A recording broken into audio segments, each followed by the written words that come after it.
Assalamualaikum guys, jumpa lagi di channel Hairwan AB. Kepada mereka yang masih lagi belum subscribe ke channel ini, jangan lupa tekan pada butang subscribe, tekan juga pada butang loceng. Thank you guys.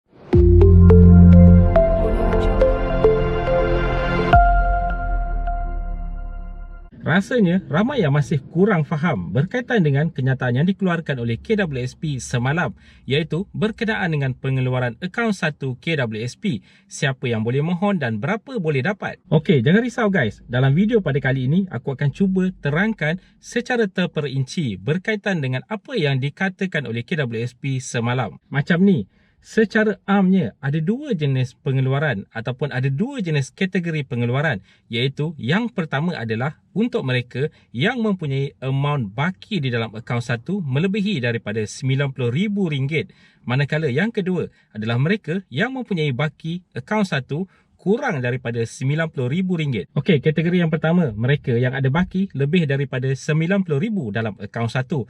Mereka boleh keluarkan sebanyak 10% daripada baki akaun 1. Sebagai contoh, jika baki akaun 1 adalah RM90,000, 10% daripada RM90,000, mereka layak untuk keluarkan RM9,000. Jika contoh lain, mereka mempunyai baki sebanyak RM100,000 dalam akaun 1, 10% daripada RM100,000 adalah RM10,000. Okey, contoh yang lain pula. Jika baki adalah RM120,000, mereka boleh mengeluarkan sebanyak RM12,000. Ini untuk kategori bagi mereka yang mempunyai baki melebihi daripada RM90,000. Pembayaran akan dibuat selama 6 bulan. Yang bagusnya, pembayaran bulan pertama adalah tinggi, di mana maksimum boleh dapat pada bulan pertama adalah RM10,000, manakala baki akan dibayar 5 bulan berikutnya. Kita ambil contoh yang diberitahu tadi. Jika contoh baki adalah RM90,000, boleh keluarkan RM9,000. Jadi bulan pertama mestilah dapat RM9,000 saja, takkan dapat RM10,000 pula maksimum, betul tak? Okey, contoh kedua tadi, RM100,000 boleh keluarkan RM10,000. Maksud dia bulan pertama dapat RM10,000, bulan berikutnya tak ada lagi lah. Okey, yang ketiga tadi, RM120,000, maknanya dapat RM12,000. Okey, ini bermakna bulan pertama dapat RM10,000. RM2,000 baki tadi akan dibayar secara berkala 5 bulan berikutnya, di mana RM400 akan dibayar setiap bulan untuk melengkapkan RM12,000 keseluruhan penerimaan. Okey, kita pergi kepada kategori yang kedua pula. Mereka yang ada baki kurang daripada RM90,000 daripada akaun 1. Okey, jangan risau kalau anda ada RM4,000 ataupun RM5,000 ataupun RM10,000, asalkan kurang daripada RM90,000, anda boleh keluarkan jika memenuhi syarat yang lain. Bagi mereka yang ada baki kurang daripada RM90,000 ini, mereka boleh keluarkan maksimum sebanyak RM9,000, di mana pembayaran bulan pertama maksimum akan dapat RM4,000 dan baki akan diterima 5 bulan berikutnya, sama macam kategori yang pertama tadi. Kita ambil satu contoh. Jika baki dalam akaun 1 ada RM5,000 saja, contohnya.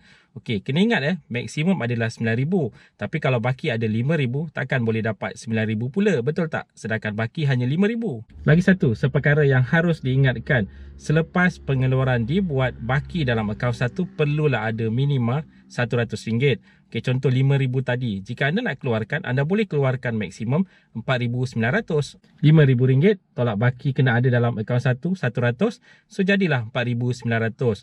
Okey, untuk kategori yang bawah RM90,000 ini, bulan pertama maksimum boleh dapat RM4,000. Okey, contoh tadi boleh dapat RM4,900. Jadi bulan pertama dapat RM400. Baki RM900 akan dibayar 5 bulan berikutnya. 900 bahagi dengan 5 berapa sebulan? RM180, betul tak? Jadi maksud dia, bulan pertama akan dapat RM4,000. Bulan kedua, ketiga, keempat dan kelima dan keenam untuk melengkapkan 6 bulan akan dapat RM180. Maknanya RM4,000 campur dengan RM180 darab dengan 5 bulan. Jadi genaplah RM4,900 jumlah yang dapat. Okey, kita ambil contoh kedua pula untuk memudahkan pemahaman. Jika baki dalam akaun 1 ada RM80,000, so ini maknanya kategori bawah RM90,000, betul tak? Okey, maksimum boleh keluarkan RM9,000 daripada RM80,000 tadi. Okey, ini tak ada isu lah. Kalau keluar RM9,000 pun, balance masih lebih daripada 100, betul tak? RM80,000 tolak RM9,000, so ada lagi RM71,000. Okey, RM9,000 maksimum boleh keluar tadi. RM4,000 akan dapat pada bulan pertama. Balance RM5,000 akan dapat pada bulan seterusnya. Maksudnya bulan kedua, ketiga, keempat dan kelima. Okey, maksud dia selepas 4,000 bulan pertama diterima, bulan kedua, ketiga, keempat dan kelima, setiap bulan akan dapat lagi RM1,000 untuk melengkapkan jumlah kesemua penerimaan RM9,000. Mudah kan? Okey, itu dia tadi dua kategori yang mudah untuk difahami. Maksudnya yang lebih daripada RM90,000 baki akaun 1 boleh dapat maksimum sebanyak 10% daripada baki akaun 1. Manakala yang mempunyai kurang daripada RM90,000 pula dapat RM9,000 maksimum. Pembayaran pula akan dibuat selama 6 bulan, di mana bulan pertama agak tinggi sikit akan dapat. Untuk yang kategori pertama tadi, bulan pertama akan dapat maksimum RM10,000 dan baki akan dibayar 5 bulan berikutnya. Manakala untuk kategori bawah RM90,000 tadi, mereka akan dapat RM4,000 pada bulan pertama dan baki akan dibayar 5 bulan berikutnya secara berkala. Okey, tentang isu berkenaan dengan pembayaran balik lepas dah guna nanti. Okey, ini jangan risau. Pembayaran balik ni sebenarnya bukan konsep macam bank yang korang buat loan lepas tu kena bayar bulan-bulan. Guna duit korang. Bukan macam tu, jangan risau. Sebenarnya konsep dia macam ni. Nanti katalah lepas ni korang bekerja, ada dapat kerja kan. Okey, untuk pengetahuan dan aku rasa korang semua pun faham. Biasa dia setiap kali korang bekerja akan ada penolakan KWSP. Okey, yang tolak daripada gaji korang tu akan masuk ke dalam akaun 2. Dan yang tolak daripada syarikat ataupun syarikat punya contribution akan masuk ke akaun 1.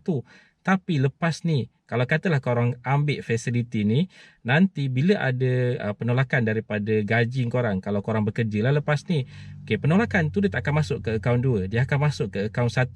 Di mana sampai habis jumlah pengeluaran yang korang dah buat tu, dia akan masuk ke akaun 1. Tapi jangan risau, akaun 1 pun duit korang juga, korang akan mesti dapat pada umur 55 tahun nanti, betul tak? So tak perlu dirisaukan. Kalau korang tak ada kerja, tak ada isu lah. Maksudnya tak adalah KWSP akan hantar surat kat rumah ke, macam notis suruh bayar semula, tak ada. Dia bukan macam tu. Konsep dia hanya nak menggalakkan supaya tabungan dekat akaun 1 tu meningkat balik lepas ni. Itu saja. Okey, berkaitan dengan golongan yang boleh keluar pula. Semalam pun bising juga berkaitan dengan perkara ni di mana dikatakan bersasar. Ya, betul bersasar. Dan dijangkakan dalam 2 juta pencarum sajalah yang boleh buat pengeluaran ni. Okey, kalau ikut penjelasan KWSP, kalau katalah tak ada contribution dalam KWSP punya account selama mungkin beberapa bulan, so orang tu diconsider tak bekerja lagi. So dia boleh buat pengeluaran lah melalui akaun 1 KWSP ni. Ataupun contoh golongan-golongan lain yang mungkin sebelum ni penolakan dia tinggi setiap bulan, gaji tinggi lah, tapi disebabkan pandemik ni gaji kena tolak, so penolakan bulanan tu rendah, so mungkin boleh buat pengeluaran juga. So maksudnya ada beberapa syarat yang dikenakan dekat situ lah untuk membolehkan pencarum yang ingin membuat pengeluaran daripada akaun 1 ni.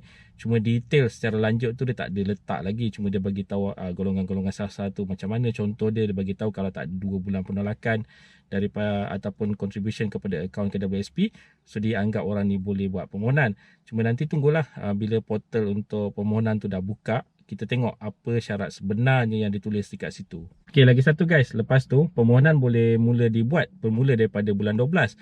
Cuma KWSP tak bagi tahu lagi lah dia punya portal untuk buat permohonan tu. Kalau macam iLestari, dia dekat ilestari.kwsp.gov.my kan. Kalau macam iSinar ni, mungkin icinar.kwsp.gov.my. Tapi kita tunggulah nanti KWSP buat pengumuman tempat nak mohon tu dekat mana. Tapi bermula bulan 12, so nanti bulan pertama dapat dikatakan pada bulan Januari, dan bulan-bulan seterusnya tu Februari, Mac, April, Mei, Jun, Julai lah. So genap selama 6 bulan. 1, 2, 3, 4, 5, 6. Sorry, Januari sampai Jun lah, 6 bulan. Betul tak? So bulan pertama tu tinggi lah macam yang aku explain dekat awal-awal video tadi. Okey lah, tu saja penjelasan cara mudah nak faham siapa yang boleh keluar, berapa yang boleh dapat. Kalau korang ada 1,000, 2,000 dalam akaun 1 tu boleh keluar ke tak? Boleh, kalau kau penuhi syarat-syarat yang lain tu. Okey, penyampaian aku pada hari ini dalam video ni agak santai sikit, supaya nak mudahkan korang faham konsep pengeluaran akaun 1 ni. Okey, harap boleh faham lah daripada penjelasan yang aku dah buat tu. Okay guys, thank you sebab tengok video terbaru aku pada kali ni. Kalau korang ada komen ke, cadangan ke, bolehlah tinggalkan dekat bawah. Dan mereka tu yang belum lagi subscribe, mungkin pertama kali sampai dekat channel aku ni, kalau rasa channel ni membantu, mungkin banyak ilmu yang boleh dapat, korang tekanlah pada butang subscribe, tekan juga pada butang loceng. Nanti ada video baru, tak adalah korang miss kan. Sebab bila korang tekan butang loceng tu, setiap kali ada video baru, korang akan dapat informasi yang mengatakan aku ada upload video terbaru. Okay, kita jumpa lagi nanti di video-video yang akan datang, insyaAllah. Okay guys, stay safe, stay healthy. Assalamualaikum.